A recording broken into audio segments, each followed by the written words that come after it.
김세현. 박찬영입니다. 네, 원장님. 네. 이화주님이 지금 부산서 올라오셨어요. 원장님 멀리서 오셨네요. 네. 이화주님, 네, 반갑습니다. 네, 안녕하세요. 이화주님 스토리를 보면서 참 의학적으로 궁금한 게 많았습니다.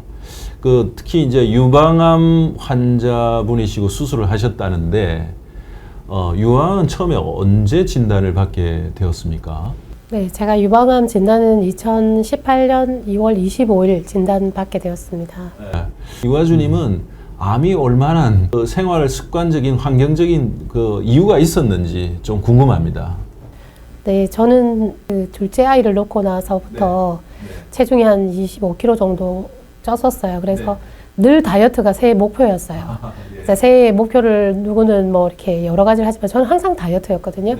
그래서 여러 가지 다이어트를 실패를 경험을 되게 많이 했었어요. 그래서 20kg도 빼보고 15kg도 빠지고 했었지만 늘 요요를 제가 경험했기 때문에 그러면서 또 제가 직장 생활을 하면서 2교대 근무도 해봤고 또 백화점 근무를 오래 했을 때 이제 아침조, 저녁조가 있었는데 이제 저녁조에서 펑크가 나면 제가 아침 8시 출근해서 10시 반까지 근무하는 그런 형태를 한 5년에서 7년 정도 했었어요.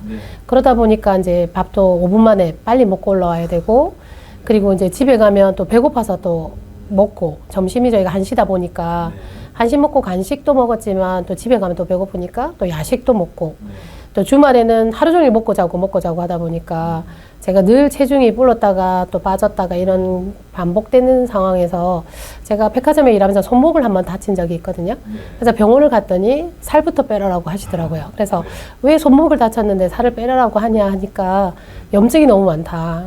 제가 이미 이제 20kg 정도 올라 있는 상황이었기 때문에 그래서 제가 어깨에도 힘줄도 끊겨봤고 염증이 늘 전 달고 있었어요. 그리고 등에도 항상 담이 걸리고 제가 항상 수그릴 때마다 무서운 거예요. 허리에 담이 걸리니까. 그래서 제가 염증이 많은 몸이었다라는 걸 이제 제가 많이 느끼는 상황이었습니다. 네. 암 진단 받기 전에도 평소에 컨디션이나 이런 거는 안 좋았을 것 같습니다. 저는 늘 만성 피로감을 느꼈고요. 항상 일어나면 어깨에 이제 돌 2개를 올리고 저녁 되면 그 돌이 떨어지는 느낌이 들더라고요. 그 정도로 이제 제가 제일 먼저 하는 게 아침에 일어났을 때 주먹을 쥐어봐요. 그러면 주먹이 잘 안 쥐어지더라고요. 이게 이제 오후쯤 되면 이제 주먹이 쥐어지는데 그게 이제 혈액순환이 안 좋았었던 것 같아요. 그때 당시에 암을 발견하게 된 계기를 좀 듣고 싶은데요. 네, 제가 2016년도에 건강검진을 했는데 고혈압, 당뇨, 고위험군으로 대사증후군에 저희가 4가지가 포함이 되더라고요.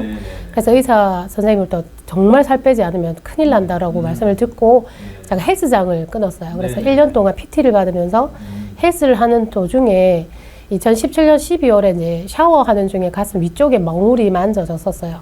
근데 제가 뭐 괜찮겠지, 뭐 아무것도 아닐 거야 라고 넘겼는데 한 달 뒤에 만져도 그게 조금 더 커지는 것 같고 2월쯤 만졌을 때 한 2개월 지나서 더 커진다는 느낌이 들어서 제 발로 이제 유방외과를 찾았어요. 그래서 초음파를 했더니 선생님께서 조금 모양이 안 좋으니 생검을 해보자 라고 했고 생검 결과가 이제 2월 25일 날 나왔어요. 그래서 3개가 발견이 되었는데 제일 큰 게 이제 1.1cm였는데 거기도 악성 종양 그리고 아주 작은 거에도 다 종양이 나왔다고 이제 큰 병원으로 옮겨졌고 그리고 이제 한 보름 뒤에 3월 9일 날 이제 대학병원에서 유방 완전 절제를 하면서 그리고 이제 보형물까지 같이 넣는 수술을 6시간 반. 그러니까 일반인들은 이런 스토리를 통해서 진단을 받고 수술을 하자 그러면 그냥 아무 의심 없이 수술을 하게 되지 않습니까? 당연하죠. 네. 그 수술을 했는데 유방 전절제를 하다 보니까 유방 보형물을 삽입해서 유방 성형까지 함께 하는 걸 권유를 받았네요. 네, 그렇죠. 그리고 당연히 이제 저희가 나이가 48살에 수술했기 때문에 10명 중에 9명은 보형 수술을 한다. 왜냐하면 당신이 다시 보형물을 넣기 위해서는 수술대에 2번을 누워야 되는데 한 번 누워서 다 할 수 있지 않냐. 네, 그리고 이제 제가 나이가 아직 젊기 때문에 그걸 많이 권유하셨고요. 바로 이제 성형외과를 트랜스 해줘서 바로 거기서 상담받고 이제 사이즈 재고 바로 하는 걸로 돼 버렸더라고요. 그러면 수술 후에 이제 몸 상태는 어땠습니까? 회복기 과정에서 항암 치료를 하는 과정에서. 제가 항암 1차를 마무리하고 2차를 앞둔 한 일주일 정도 납뒀을 때 제가 3주마다 갔었는데 항암 1차 2주 후에 갑자기 밤에 열감이 느껴졌어요. 그래서 항암 환자는 37도 이상 되면 무조건 병원을 오라라고 하셨는데 제가 너무 몸이 뜨거워서 체온을 쟀더니 40도가 넘어가고 있었어요. 그래서 정말 사시나무 떤다는 게 이런 거구나 할 정도로 제가 온몸을 떨면서 이제 응급실을 갔더니 이제 이게 그 모형물의 부작용으로 인해서 제 온몸이 다 염증으로 번졌었죠. 그래서 이제 계속 보름간 병원에 누워서 계속 항암, 진통제와 해열제를 반복해서 맞으면서 이제 2차 항암을 계속 연기하면서 병원에 입원했던 경험이 있습니다. 참 안타까운데요.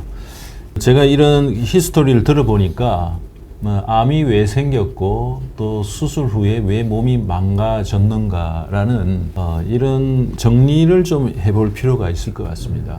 암은 그냥 오는 게 아닙니다.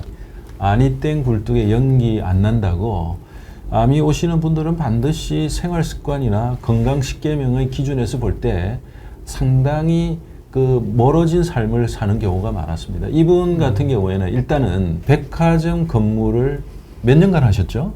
제가 7년 정도. 한 7년 정도는 그 환경 상태는 어땠습니까? 공기질이라든지. 저는 뭐 백화점은 아시다시피 창문이 없지 않습니까? 네. 그죠? 그리고 이제 뭐 기계로 다 순환을 시킨다 하지만 저희는 지하 1층에 있다 보니까 또 식품부였어요. 그래서 항상 열 있는 스팀기와 후라이팬이 옆에 있는 그런 데 있다 보니까 제가 늘 땀을 흘리고 물도 잘 못 먹어요. 사실은 고객 있을 때 물을 못 먹게 하기 때문에 물 먹으려면 이제 뒤에 주방을 가서 먹어야 되는 그런 상황이었기 때문에 네. 그러니까 극심한 과로와 스트레스 그리고 바쁘게 먹는 그 식사 습관. 그러니까 원래부터 그렇게 급하게 식사한 것 같지는 않은데 환경이 급하게 식사를 할 수밖에 없는 환경. 뭐 이런 과정에서 수면의 질은 어땠습니까? 보기와는 다르게 조금 예민하다 보니까 제가 아주 작은 소리에도 잠을 깨는 스타일이거든요. 그래서 저는 방에 시계에 소리가 안 나는 시계밖에 없어요. 째깍째깍 소리에도 잠을 못 자기 때문에 제가 평소에 조금 예민했었고 이제 일을 하면서 주야간을 계속 바꿔서 일주일은 주간, 일주일은 야간 이렇게 근무를 하다 보니까 항상 잠을 편하게 잔 적은 없었던 것 같아요. 그리고 그 암 진단 받기 전에 자궁 적출 수술도 하셨네요. 임신 중독 증상도 있었었고. 네. 자, 그러니까 이런 스토리와 그리고 항상 그 살에 대한 공포, 날씬해져야 된다는 그 압박감 때문에 수없이 많은 잘못된 다이어트를 반복해서 해왔다. 이런 모든 것들이 그 유방의 어떤 종양 결절을 만드는 환경이 되었다. 씨앗이 되었다. 이런 느낌이 듭니다. 그러면 우연히 그 샤워를 하다가 유방의 결절 종양이 바둑할 정도로 촉지가 되어서 병원에 이제 검사를 갔는데 일반인들은 사실 그 병원에서 암 진단을 받고 수술을 하러 가보면 아무 거부감 없이 당연히 해야 되는 줄 알고 하실 겁니다. 근데 제가 볼 때는 이분은 너무 성급한 암 수술을 하지 않았나. 이미 암 진단을 받을 때 체중도 붙듯이 20kg 이상 늘어났었고 물에 젖은 솜처럼 너무나 컨디션이 좋지 않았고 혈압, 당뇨 같은 대사질환의 고위험군으로 병원에서 권고를 듣는 이 상태. 그러니까 이런 상태에서는 면역력, 자연치유력이 바닥인 상태인데 그때 서둘러서 수술을 하는 게 과연 옳았느냐 하는 생각, 판단이 듭니다. 조금 좀 몸을 회복하고 인체 정화를 하든 컨디션을 끌어올린 상태에서 수술을 해도 더 좋지 않았나 하는 생각이 들고요. 또 마지막으로 이런 수술 후에 항암 치료도 엄청나게 몸에 무리를 줄 수 있는데 거기에 바로 보형물 삽입 수술까지 해버리면서 이분이 인체적으로 감당할 수 있는 수준을 넘어서 버렸다는 느낌이 듭니다. 그렇다 보니까 여러 가지 원인에 의해서 유방암 수술 후에 그 합병증으로 고열이 40도 이상 뜨고 이 과정에서 생사를 오락가락하면서 정말 미래가 가망 없는 이런 식으로 이분의 질병이 흘러갔던 것 같아요. 그렇죠. 예. 이제 그 상황에서 이화주님이 어떤 기적적인 인연이 생기셨다는 얘기를 들었습니다. 그 애기 아빠 회사 동료이신 이제 회사 동료시죠. 이제 같이 이제 모여서 일을 하실 시간이 있었나 봐요. 그때 이제 인체 정화 기적 이야기 김세현 박사님의 그 책을 선물을 받아왔어요. 그 책을 선물 받은 날에 제가 고혈압, 당뇨, 고지혈을 병원에서 진단받은 날이었어요. 그래서 3개월치 약을 정말 가슴에 껴안고 집에 왔거든요. 근데 고혈압, 당뇨약을 껴안고 오면서 제가 암 걸려서도 눈물이 안 나는데 사실 울면서 집에 왔어요. 왜냐하면 평생 먹으라는 말과 함께 평생 나는 이제 고혈압, 당뇨약을 먹어야 되는 암 환자구나라는 생각에 굉장히 절감하고 있을 때 인체정화 기적 이야기를 저녁에 퇴근하면서 저한테 던져줬어요. 그래서 저는 제목을 보고 그냥 놔뒀었어요. 근데 기적 이야기? 뭐가 기적 이야기일까? 라는 생각과 함께 책을 1시간 만에 다 읽게 되었고요. 책을 읽으면서 정말 이런 사람들이 대부분의 진실을 이야기하고 있다면 나도 정말 해봐야 되지 않을까? 만약에 내가 해보지 않고 저게 옳을까 안 옳을까, 그럴까, 진짜일까, 진실일까를 이야기한다면 사실은 비겁한 거잖아요. 제가 경험하지 않고 제가 알지 못하면서 남의 경험만 가지고 옳다 그르다라고 할 수 없기 때문에 제가 경험해보고 싶었고, 그래서 제가 이 책을 누가 줬냐라고 물었고, 그 책을 이제 준 분과 함께 통화를 하면서 이것이 무엇인지, 효소가 무엇인지, 인체 정화가 무엇인지를 제가 얘기를 듣게 되었습니다. 기록지를 보면 8차 항암이 끝나고 난 2018년 12월 12일 병원 검진 결과를 보면 혈압이 무려 195, 공복혈당이 175, 당화혈색수는 7.4. 그러니까 이 8차 항암을 받고 난 이후에 몸 상태가 이런 식이었는데 그때 실질적으로 이제 치료를 시작을 한 겁니까? 네. 12월 제가 한 15일경부터 제가 복합발효 배양물을 먹기 시작했고요. 그리고 이제 병원은 3개월마다 내분비내과를 가면서 혈압과 당뇨를 체크하고 그러면서 이제 제가 2021년 4월 2일 날 제가 마지막으로 병원을 갔었는데요. 내분비과 그 교수님께서 수치를 보고 더 이상 이제는 3개월마다 정기적으로 병원을 오는 걸 안 와도 될 것 같다라고 말씀을 하시더라고요. 그러면서 이제 모든 것 수치가 다 정상으로 내려왔기 때문에 이제는 1년에 한 번 건강검진을 통해서 이상이 있으면 병원을 다시 내원하시라고. 그러면 최근에 그 병원 초음파 검사상에 그 암의 흔적들이 좀 보인다고 하던니까? 아니요, 암의 흔적은 전혀 보이지 않고요. 모든 수치가 다 정상적으로. 자, 그러면 당시에 200 가까운 혈압은 지금 현재 어느 정도? 지금 현재 120에 80. 그럼 공복혈당 175 수준의 당뇨는? 네, 100 이하로 떨어졌고요. 네, 그 당화혈색수는 지금 7.5에서 지금 현재? 5.6으로 떨어졌어요. 네. 그러면 이렇게 회복이 되었다. 이화주님을 비롯해서 살다 보니까 이런 어떤 환경 자체가 여건이 이렇게 잠을 제때 못 자고 또 밥을 급히 먹어야 되고 이런 분들이 의외로 많이 있을 수 있어요. 과로와 스트레스는 달고 살고. 예, 그렇습니다. 그런 상태 또 스트레스도 어찌 피할 수 없는 그런 상황들이 있잖아요. 그래서 대사질환 고위험군까지 왔단 말이에요. 네. 그것은 다른 말로 얘기하면 피가 오염됐고 그리고 상처가 나도 빨리 아물지도 잘 안 하고 그리고 면역력이 떨어졌기 때문에 이런 부분에 대한 것들을 조금만 더 점검을 했으면 좋았을 텐데 혹시 수술 전에 그런 얘기는 없었어요? 혹시 이화주님? 의사 선생님한테요?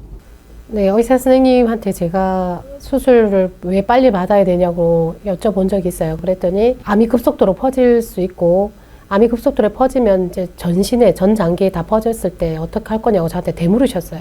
그래서 제가 한 2달 정도만 연기했으면 좋겠다, 개인 사정으로. 그랬더니 그때 되면 자기는 어떻게 할 수 없으니까 자기를 찾아오지 말라고 하더라고요. 그래서 이 병원에서 할 거면 아니면 그러더니 이제 스케줄을 막 보시더니 다음 주 바로 있네요? 라고 이날 하시죠? 라고 하셔서 당연히 저는 해야 된다고 생각을 했고 온몸에 퍼진다는데 제가 안 할 수 없지 않습니까? 그죠? 그래서 빨리 결정한 것도 있고요. 나중에 나올 때 제가 감사합니다 하고 나왔더라고요.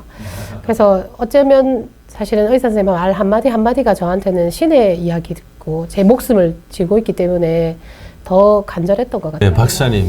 네. 이런 얘기를 들어보니까 이게 암 진단을 받은 암 환자들의 현실적인 진짜 리얼한 얘기인 것 같습니다. 그 암이 발견되는 한 1cm 전후의 크기까지는 한 10년 정도 걸리지 않습니까? 예, 되게 그러죠. 한 30회 가까이 네. 그 이제 분열을 거치고 나서 그렇게 이제 검사에 나타날 수 있다고 보통 그러잖아요. 근데 이제 2기 말 정도의 유방암에서 과연 그렇게 서둘러서 지금 뭐 면역력이나 모든 것들이 바닥에 떨어진 상태에서 그럼요. 예. 과연 수술항암 방사선을 이겨낼 힘이 있었을까 하는 의구심이 듭니다. 그러니까 2달 만에 전신으로 퍼진다. 이런 부분에 대해서 과연 어떻게 생각하세요? 우리 예. 뭐 암은 의료인으로서. 단정 지을 수 없기 때문에 네. 뭐 말기암 같은 경우는 2달 만에 전신에 퍼질 수도 있는데 예. 2기 말이고 그다음에 검사를 통해서 임파까지 아직 전이가 되지 않았다는 얘기를 들었다면 예. 이건 좀 몸을 만들고 나서 예. 수술을 해도 되지 않았을까. 저는 그런 경험이 많습니다. 네. 무릎 연골 수술을 그 예약을 했는데 한 3, 4개월 시간이 있어서 그 사이에 뭐라도 해보자 해서 찾아오시는 환자분들이 그럴 수 있죠. 예. 한두 달 그 해독을 하고 몸이 좋아지고 난 뒤에 네. 수술을 안 해도 되는 몸으로 회복되는 이런 얘기가 많단 말이에요. 그럼 저도 말이에요. 저도 예. 예. 그리고 이제 어쩔 수 없이 연골핵까지 달아서 인공관절을 끼울 수밖에 없는 사람들도 네.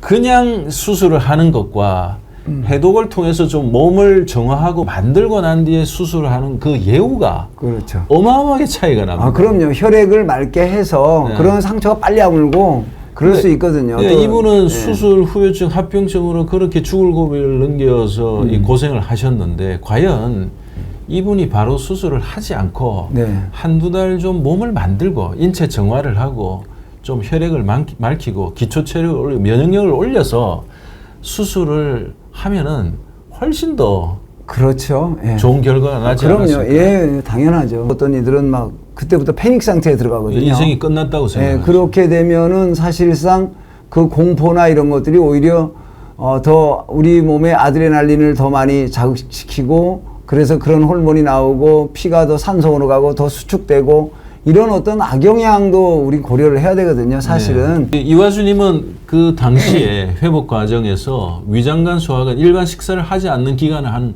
초기에 어느 정도 가졌습니까? 저는 120일을 완전식을 했고요. 그리고 이제 병행식이 들어갔습니다. 120일 동안에 일반 식사를 하지 않았다는 거죠.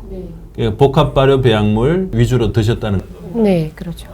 저는 이제 대단히 이런 120일을 하셨다는 것은 사실은 상당한 의지를 본인이 갖고 있고 그다음에 확신을 갖지 않으면 저렇게 길게 하기가 쉽지가 않아요. 정말 쉬운 일이 그러니까 아니에요. 일반 음식을 절제시키고 발효된 것과 그다음에 가끔은 뭐 채소 같은 거 좀 드실 수 네, 있어요. 토마토랑 채소는 예, 토마토 같은 거 그다음에 또 된장국물 같은 거 된장국 이런 것도 드셨을 거예요. 이게 120일이면 보통 적혈구가 한 완사이클링 되는 게 그렇죠. 120일 정도 보잖아요. 그러니까 피가 완전히 바뀐 거예요. 네. 혈색이 바뀌지 않았어요 그때요? 네, 저는 혈색도 좋아졌지만 저희 정말 잠을 이룰 수 없게끔 오던 팔다리에 쑤시는 저림 현상, 그 바늘로 이렇게 손끝을 꼭꼭꼭 찌르는 것 같은 그런 현상들이 한 일주일에서 10일 정도 지났을 때 어느 순간 제 손에 쥐가 내리지 않더라고요. 그리고 머리 항상 두통, 미식거림과 두통이 없어지면서 제가 밤에 이렇게 풀타임으로 한번 잔 적이 있었어요. 그래서 정말 몇 년 만에 제가 푹 잤는지 모를 정도로 깊은 숙면을 취한 경험이 있습니다. 그게 이제 장청내청 있잖아요, 원장님. 그렇죠. 장이 맑으면 뇌가 맑아지거든요. 그리고 이제 뇌파가 안정이 되니까 이분이 숙면을 오랜만에 취했다. 그러니까 숙면을 취했다는 것은 이거는 엄청 중요한 의미거든요, 사실은. 그래서 잠을 깊게 잔 것이 정신적 스트레스, 정신적 피로를 풀고 육체적 피로가 다 완전히 해소되는 이런 엄청난 놀라운 일이고 또 우리가 잠을 깊게 잘 때 면역이 재정리가 된다는 거예요. 재정립이 되고 그러니까 면역 기능도 회복되고 아마 이런 부분들을 지금 말씀을 지금 네. 나누고 있는데요. 그래서 우리 건강에 대한 철칙, 기본도 진리는 단순한 데 있는 것 같습니다. 맞습니다. 결국 예, 예.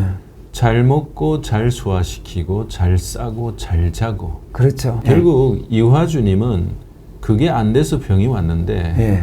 이제 건강 10계명을 따르고 인체 정화를 하면서 건강에 가장 중요한 그 기둥이 네. 바로 섰다. 자, 이하주님, 네. 그 앞에 이상한 통이 하나 있는데 그 어떤 겁니까?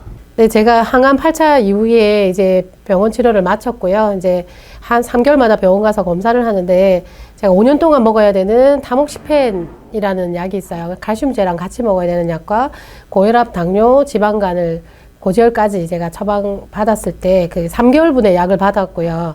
제가 이제 요 양이 지금 한 50일분 정도 되는 양이에요. 제가 이 50일분 되는 양을 먹어야 되는데 먹지 않고 제가 이제 버리려고 모아두었다가 제가 암 환자임을 잊지 않기 위해서 제가 병에 넣고 매일 아침 이 약을 봅니다. 그래서 제가 이 약을 다 먹었다면 제가 지금 이 자리에 있을 수 있을까라는 생각을 하면서 제가 먹어야 되는 약들이었어요. 50일 동안. 네. 네. 결국 뭐 인체 정환이, 청열 해독이니, 건강 식계명이 이 모든 목적의 결론은 내 몸이 스스로 건강을 회복하게끔 에너지를 씌워주고 그런 환경을 만들어준다. 그러니까 사고라든가 응급 상태 이럴 심장마비. 때는 예. 예, 그렇죠. 이럴 때는 현대의학만큼 우리를 살리는 고마운 의료 시스템이 없어요. 그런 것들은 당연히 우리가 도움을 받아야 되고 이렇게 만성적으로 내가 생활 습관이 어쩔 수 없어서 먹는 거, 자는 거, 활동하는 거, 숨 쉬는 거, 물 마시는 거 이런 것들 때문에 내가 그것을 못 지켜서 그래서 혈액이 오염되고 그런 것들 때문에 고혈압, 당뇨가 오고 암까지 왔다면 나를 먼저 돌아보는 이런 어떤 지혜로운 분이 되자는 그런 의미에서 오늘 이 시간을 가진 거거든요. 네. 멀리 저 해운대에서 서울까지 올라오셔서 귀한 말씀 주신 이화주님께 다시 한번 감사의 말씀을 드리면서 이 시간 마무리할까 합니다. 잠깐만요. 이화주 님도 한 말씀 하시는 건 어떨까요? 네. 네, 제가 출연할 수 있게 기회를 주셔서 너무 감사드리고요. 제가 항상 암 환자임을 잊지 않기 위해서 제가 이 방송을 나왔습니다. 암 환자이지만 저는 두 아이의 엄마이고 두 아이의 엄마이기 때문에 저는 건강해야 됩니다. 건강을 책임지는 것도 저 자신이더라고요. 그래서 제 자신을 먼저 사랑하고요. 그리고 제가 어떻게 살아가야 될지는 제가 이제 계속해서 공부해 나가려고 합니다. 사실은 많은 암 환자들이 의사가 고쳐주겠지라는 생각을 하지 암에 대해서 공부를 하지 않거든요. 그래서 저도 암을 걸리고 항암을 다 끝나고 나서 제가 유방암에 대한 책을 샀습니다. 많은 암 친구들은 사실은 있어요. 그렇지만 제가 어떤 이야기를 할 때 잘 받아들여지지가 않더라고요. 그래서 제가 좋은 걸 갖고 있지만 그들이 받아들여지지 않는 거에 대해서 제가 너무 마음이 아팠거든요. 그리고 또 저번 주에는 한 명이 세상을 떠났었어요. 제가 건강을 위해서 또 많은 암 환자를 위해서 조금이나마 열심히 살아가겠습니다. 감사합니다. 네. 네. 아유. 절절한 이야기. 정말 그 가슴에서 우러나오는 이 이야기가 여러분들에게 잘 전달되기를 진심으로 바랍니다. 오늘 여기서 우리 마무리하기로 하고요. 김세연, 박찬영이었습니다. 네, 고맙습니다.